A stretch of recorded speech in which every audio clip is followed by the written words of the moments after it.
अस्सलाम वालेकुम and let's get writing. अब हम बात करेंगे सस्पेंस एंड हॉरर की। अब सस्पेंस होता क्या है? सस्पेंस जब होता है हमें पता ना हो कि आगे क्या होने लगा है, हमारे सारे सेंसेस जो है वो इवोक हुए हुए होते हैं, हम कोशिश कर रहे होते हैं कि हमें समझ आए क्या हो रही है, मगर कुछ पता नहीं चलता, कहानी कोई भी रुख ले सकती है। So यानी कि when we are writing suspense, it is important to keep the pressure cooker on and make sure that the valve is not there. यानी कि boiling point को बिल्कुल हमने ऐसे कर देना है कि बस अब लगा के फटा के तब लगा के फटा. So you have to keep turning on and using multiple techniques to make sure that we are creating suspense for the reader or the viewer or the listener, depending कि हम क्या चीज़ लिख रहे हैं. तो सस्पेंस करता क्या है? सस्पेंस ये करता है कि it gives a reader a Lofty view point. Lofty view point क्या हुआ? लॉफ्टी पॉइंट होता है कि हम हीरो का भी नज़रिया सुना रहे होते हैं और जो विलन है यानी कि ज़ीरो है उसका भी नज़रिया सुना रहे होते हैं. दोनों तरीके से हम कहानी बता रहे होते हैं कि हीरो क्या कर रहा है, विलन क्या कर रहा है, मगर हम ये नहीं बताते कि क्या होगा. So we keep giving clues, we keep creating a situation where the suspense keeps boiling, but we are not telling the viewer exactly what's about to happen. Time constraints, यानी कि हमने रीडर को बताना है कि वक्त बहुत कम है और मुकाबला सख्त, यानी कि बहुत कम वक्त में हीरो ने बहुत ज़्यादा काम करना है. So you can create suspense by giving a time limit. अब सुपरमैन आया है, he is flown in, there is a bomb ticking, 2 second का वक्त है और उसने बिल्कुल उसको बॉम्ब को डिफ्यूज़ करना है इससे पहले कि पूरा शहर उड़ जाए. अब यहाँ पर सस्पेंस है, क्या सुपरमैन कर पाएगा, नहीं कर पाएगा, क्या होगा? तो हमने टाइम कंस्ट्रेंट इस्तेमाल करते हुए सस्पेंस क्रिएट किया. दूसरी चीज़ हमें ये कहनी है कि सिचुएशन ऐसी हो जहाँ stakes are very high. So if the hero doesn't fulfil the job on time, the result is going to be disastrous. For example, एक बाप जो है अपने बेटे को फ्लड से बचा रहा है, या जैसे हमने पहले वाली एग्जांपल दी, सुपरमैन बॉम्ब डिफ्यूज़ कर रहा है. ये दोनों सिचुएशंस में स्टेक्स आर वेरी हाई, तो बंदे को सस्पेंस होता है, क्या वो हो सकेगा, नहीं हो सकेगा. तो बॉयलर इज़ ऑन. अगली चीज़ है अप्लाई प्रेशर, यानी कि the odds against the hero being able to do it are very high. They're very difficult to achieve. यानी कि जो वो करना चाह रहा है उसको करने के लिए बहुत सारी मुश्किलात हैं और हम प्रेशर पे प्रेशर डाले जाते हैं. यानी कि जैसे हमने काफ़ी फिल्मों में देखा होगा कि हीरो जो है वो एक जगह से दूसरी जगह जाना चाह रहा है, मगर कभी एक विलन आता है, कभी कोई चीज़ आ जाती है, कभी हवा चलने लगती है, बारिश हो जाती है, बिल्ड होता चला जाता है और हम हीरो पे प्रेशर डालते चले जाते हैं और सस्पेंस बढ़ता चला जाता है. क्या हीरो कर पाएगा या नहीं कर पाएगा? इसी तरह हम कहानी में सस्पेंस को ऐड करते जाते हैं. अगली बात जिसकी बात हम करेंगे वो है टू क्रिएट अ डायलेमा, यानी कि एक confusion. Will it be possible, won't it be possible?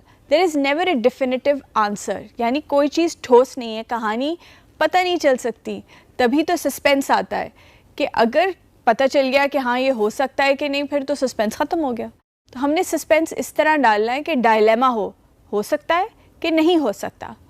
अगली चीज़ जिसके बारे में हम बात करेंगे सस्पेंस क्रिएट करने के लिए वो है कॉम्प्लिकेटिंग मैटर्स, यानी कि प्रॉब्लम के ऊपर प्रॉब्लम के ऊपर प्रॉब्लम. जैसे कि हमने बात की, प्रेशर जो है हमने अप्लाई रखना है, यानी कि पहले बारिश होने लगी, बारिश के साथ साथ रोड टूटने लगी तो उसके बाद जो है विलन भी आ गया. तो एक सिचुएशन के बाद दूसरी सिचुएशन हम कॉम्प्लिकेट करते चले जाते हैं और सस्पेंस जो है वो बढ़ता चला जाता है. एक और जो चीज़ बहुत ज़रूरी है सस्पेंस लिखने के लिए वो है अनप्रिडिक्टेबिलिटी, यानी कि कोई भी चीज़ प्रिडिक्टेबल नहीं होनी चाहिए. अगर आपको पता है कि मैं आपसे बात कर रही हूँ और बात करती रहूँगी जब तक कि ये कोर्स ख़त्म नहीं होता, तो इसमें तो कोई सस्पेंस नहीं है. हाँ, सस्पेंस इसमें हो सकता है कि क्या मैं चुप कर जाऊंगी अभी या बोलती रहूंगी. तो यहाँ पर हमने अनप्रिडिक्टेबिलिटी लेकर आनी है. मैं चलूंगी या खड़ी रहूंगी, ये कहानी आपने बतानी है. It has to be a very good villain for a suspense and a very good hero. यानी कि विलन इंतहाई विलनस होना चाहिए और हीरो जो है वो इंतहाई हीरोइक होना चाहिए। सुपरमैन्स चाहिए हमें, बैटमैन्स चाहिए हमें। ये ज़रूरी नहीं है कि हम सिर्फ सुपर हीरोज़ क्रिएट करें, मगर जो रियल लाइफ हीरोज़ हैं, बाप है, हस्बैंड है, बच्चे हैं, उन सब के लिए बहुत ज़रूरी है कि वो बहुत अच्छे हों और बहुत बुरे हों, तभी सस्पेंस जो है वो एलिवेट होता है या इंक्रीज़ होता है। अब हम बात करते हैं हॉरर की। अब हॉरर क्या है? हॉरर वो चीज़ जिससे हमें डर लगे, शॉक हो या डिस्गस्ट हो। You know, that is the feeling of horror where you are just, इस तरह की झुरझुरियाँ आनी चाहिए, फिर जाके हमें लगता है कि हाँ ये कोई चीज़ हॉरर थी। हॉरर लिखना आसान नहीं है। हॉरर के लिए बहुत डार्क थॉट्स चाहिए होते हैं, बहुत डार्क वर्ड्स चाहिए होते हैं, कैरेक्टर्स जो है वो बहुत विकेड होने चाहिए, हॉरिफाइंग होने चाहिए, चाहे शक्ल में, चाहे पर्सनालिटी में, चाहे जिस तरह वो पूरा बिहेव करते हैं, चलते हैं, फिरते हैं, सोचते हैं। They all need to be horrific and along with that the environment has to be horrific.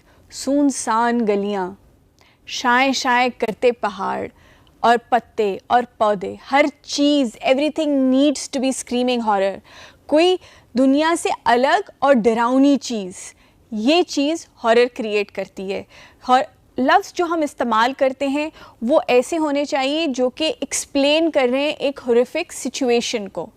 यानी कि हमारे जो सेंसेस हैं, हमारी जो फीलिंग्स हैं, वो खौफ की होनी चाहिए या शॉक की होनी चाहिए या डिस्गस्ट की होनी चाहिए। आपको किस चीज़ से डिस्गस्ट फील होती है? मुझे तो फील होती है जैसे कॉकरोच चल रहे होते हैं, आप उसके ऊपर पैर रख दें, कुचल जाए, इंतहाई डिस्गस्टिंग चीज़ होती है। तो इस तरह की चीज़ें, या खौफ, जिन्नात आ जाएं, बदरूहें आ जाएं, चुड़ैलें आ जाएं, इन चीज़ों से हमें डर लगता है। तो हम अगर बात करते हैं हॉरर की, तो हम ये कहते हैं कि they are intense, they contain scary और शॉकिंग सिंटिलेटिंग प्लॉट्स। तो हमें कोशिश करनी है कि हम हर चीज़ में फेयर का एलिमेंट या शॉक का एलिमेंट ज़रूर डालें और रीडर को उस डार्कनेस या घिनौनी चीज़ या हॉरर के अंदर डालते चले जाएं जिससे उनको डर लगे, उसको सांस ना आए, उसको सांस लेना मुश्किल हो जाए, उसकी हमने सांस रोकनी है, ब्रीदिंग पैटर्न्स जो हैं वो बदलने हैं, सिचुएशन ऐसे क्रिएट करनी है। सस्पेंस और एंजाइटी, परेशानी होनी चाहिए उसको पढ़ते हुए, होगा नहीं होगा, क्या हो रहा है, ये चीज़ क्या है, ये इस दुनिया की मखलूक है या किसी और दुनिया की मखलूक है। पैनिक, हॉरर कि मतलब अब क्या होगा आगे जाके। तो जब ये चीज़ें होती हैं तो फिर जाके हॉरर लिखा जाता है, बनता है। तो सस्पेंस और हॉरर के लिए दोनों में हमने देखा pressure and creating a situation where people feel out of their elements. They're not in a comfort zone but out of the comfort zone. So when you write like this, you will be able to write horror and suspense.